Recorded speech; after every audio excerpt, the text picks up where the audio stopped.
નમસ્કાર વિદ્યાર્થી મિત્રો, હું જસાણી સર. આજે આપણે આપણું ફિઝિક્સ સરળ ફિઝિક્સમાં એમ કહેવાય કે પરીક્ષાનો જંગ જીતવા માટેની રણનીતિ લઈને આવ્યા છે. છેલ્લા 4 દિવસ બાકી છે પરીક્ષાને અને વાલી અને વિદ્યાર્થી બધાના માઇન્ડમાં એક પ્રકારની ચિંતા છે.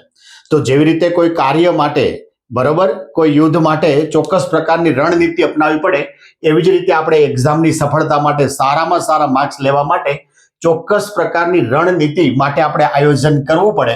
તો એમ કહેવાય કે આ વિડીયોની અંદર આપણે એ આયોજન કેવી રીતે કરવાનું છે, તો કે પહેલા તેનું ટાઈમ ટેબલ કેવું હવે 4 દિવસનું હોવું જોઈએ, કેવા પ્રકારના વિદ્યાર્થીએ કેવા પ્રકારની મહેનત કરવાની થાય છે, બરોબર. એ આયોજનની અંદર ટેક્સ્ટ બુક શું ભૂમિકા ભજવી શકે, પીવાયક્યુ શું ભૂમિકા ભજવી શકે, અને છેલ્લે એની જે રજૂઆત છે એ રજૂઆતની અંદર હવે આપણે શું કરી શકીએ, બરોબર.